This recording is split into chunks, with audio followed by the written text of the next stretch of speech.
it's Doris with Aldi Books, and I have another August wrap-up for you. This one is mostly dealing with 7 and 7 readathon, and I got 4 books done during that. Yeah, I'm not good with reading 7 books in a week. Probably not many of us are, but it was a fun attempt.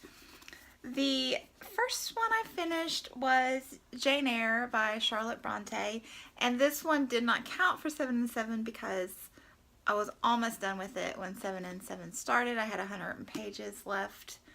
I was listening to it on audiobook, and I wanted to finish it so I could read Jane Steele, which is kind of a play on this book. So, yes. The audiobook that I listened to, I didn't as much enjoy the first section when Jane's a little girl because I just felt like she read her as a whiny brat, and I never got that when I read it before. I think I read it several times as a teen and young adult, and I just never, I felt like Jane was strong-willed in a good way, and so I wasn't cool with that. The second, I guess the second two-thirds of the book were fine. I liked the way she read the adult characters. And yeah, it was just, I can see why this is so beloved in the reading world, especially classic readers. It's just really neat. The gothic aspect and the writing is, I really appreciated it when I read Jane Steele, and I'll show you that, but Jane Steele uses just quotes to head each chapter of her book, and it's very quotable. It's immensely quotable. It was neat. It was neat reading it as a period piece and kind of looking at, the way people thought back then. Yeah, thoroughly enjoyable. If you've never read Jane Eyre, this would probably push the 5-star envelope, and it holds up to rereading, but you know what happens, so there's that. Then I read The Borrower's Avenged. I was so completely delighted to find out that there was a 5th Borrower's. I was a little nervous about going into it because this one was written 20 years after the other ones, and I didn't know if it would have the same feel and charm to it, and it totally did. If you've never read The Borrowers, you were missing out. They're little tiny people that live in your homes and borrow your things, those missing socks and pencil stubs. This is where they go. It's just charming. They're written at the turn of the century, so the early 1900s, and I mean, that's not when they're written, but that's when they're set. So these are just delightful. Absolutely. If you have, I guess in the 10-year-old range, 8 to 12, but as adult, I just love these two. I love this book series. And then I listened to this on audiobook, and I would highly recommend that you listen to it on audiobook. I'm sure that your public library has it. Furiously Happy by Jenny Lawson. Jenny Lawson reads the audiobook herself, and it is just laugh out loud funny. Yes, it is. And not only that, the subject matter, Jenny Lawson, I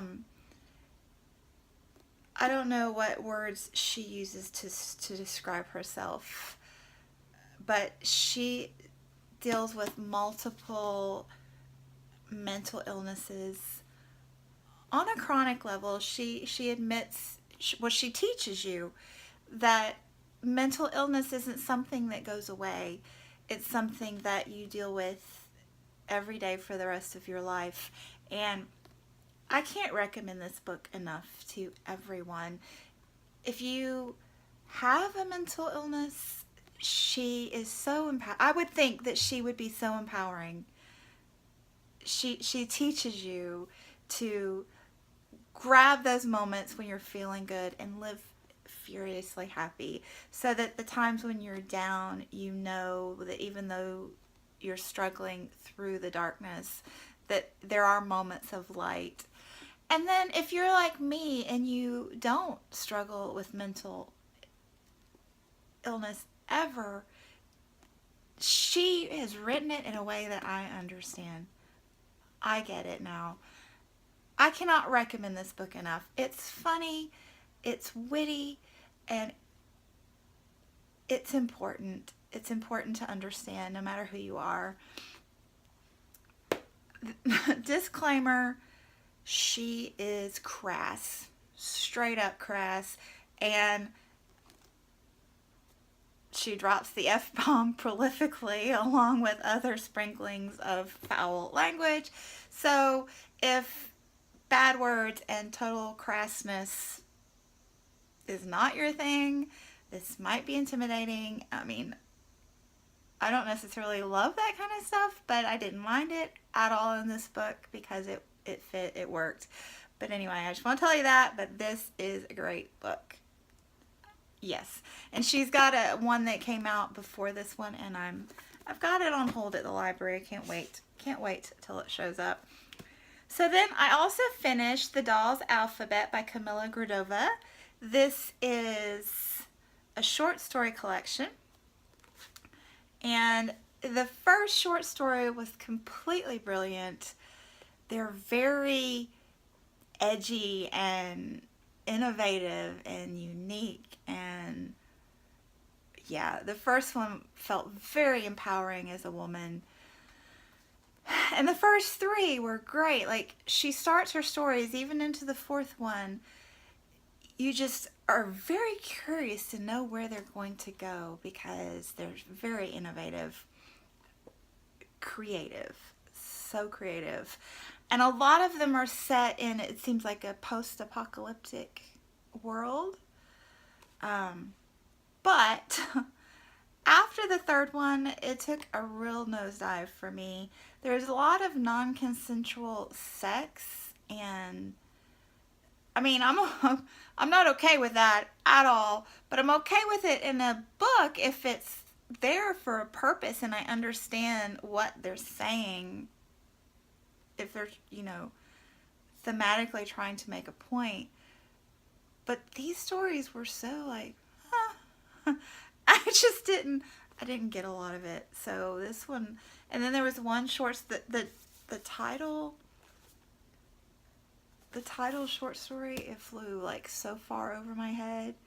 Yeah, it was out of the atmosphere over my head. So yeah, it started out tremendously, and then I just didn't get it. I didn't get it the second half. The Fire This Time by Jessamine Ward. This is a nonfiction essay collection, and it's got a wide variety of works in it. Some of them are more poetic and literary and gorgeous, and some of them are more informational, and some of them are just putting their point out there and just speaking to the audience. And it's important to think who the audience is for this book. I think it's a new generation speaks out about race, and it's not based on, but it takes the title from, James Baldwin. Oh. The Fire Next Time. So Jessamine was very, very just hard hit, frustrated. Frustrated's not a strong enough word, and I can't think of the word that I'm trying to come up with at the moment, but she was just very broken by the black killings, police killings, brutality in the police force, the rash of killings that I assume are still going on. But she just wanted to speak out and have a place where the community could speak out about how they were feeling and the injustice of it. And so that's where the idea for this book came about. And I got a lot out of this. This made me think a lot. My favorite essay was, there's one where the author starts, she's feeling depressed about life and where she's going with her own like self-awareness, and she starts researching these bodies that were found in the Northeast, just in a construction zone, and trying to figure out who they were and where they ended up. It's just very interesting. And there was another one about the famous poet, and her name is going to escape me at the moment. Yeah, I should plan these things. But I think it was very thought-provoking. I didn't agree with all of it, but I agree with probably 95% of it, and the 5% that I didn't agree with really made me think. My views tend to be centrist, so there's that. So that makes me think a lot about all sorts of things, because I like to read on both sides of the story. So I would highly recommend this, and I felt like it was an important one for my collection because it's very current. You know, a lot of my books are set in the civil rights movement, and I just really appreciated the current nature of this one. So, really solid read here. And then, The Awakening. I see this mentioned quite a bit now and then on BookTube. This is a modern classic, I would say, or maybe just a classic. But it's set, I guess, again, maybe the turn of the century, 1900, early 1900s. I don't remember exactly, maybe late 1800s. But it's a woman that develops a relationship with, I guess, a slightly younger guy, and cheats. I don't know if she cheats on her husband exactly. Maybe I didn't read it all thoroughly, but it's a very not talked about topic for the time that it was written in. So it's really interesting from, you know, a historical, cultural perspective in that regard. It's beautifully written, and they talk about it being psychological, and I can totally see that. I had a mixed reaction to it. It kind of, I don't really appreciate books that are set in the 1920 era with the wealthy and their problems of, how shall I say, you know, their lives are so easy and yet they still have problems kind of thing. I would rather hear about people who are struggling with poverty or racism, or I don't know. That's just my personal enjoyment factor. So I was kind of bored with these people and their problems, to be quite honest. And then it got kind of empowering, and I really was starting to go, yeah, I could see that, you know? Yeah. I felt empowered a little bit with her personality. And then I felt like my words. I felt like the ending trashed her empowerment phase, so I didn't appreciate that at all. There you go. And then Jane Steele. These last two are the ones I did not finish. I finished a few days after the 7 and 7 readathon. Jane Steele, a novel by Lindsay Fave. This one is the one that is a play on Jane Eyre, and it is totally delightful. Just an enjoyable, entertaining read. That is what this is. If you are needing just a casual, fun, entertaining read, this is the one. It's set in a similar a little bit after Jane Eyre, because the author actually, Jane Eyre is her favorite novel, and she loves Jane Eyre as a heroine. So each chapter, like I said, has a quote from Jane Eyre at the beginning to set the stage, and it's just fun.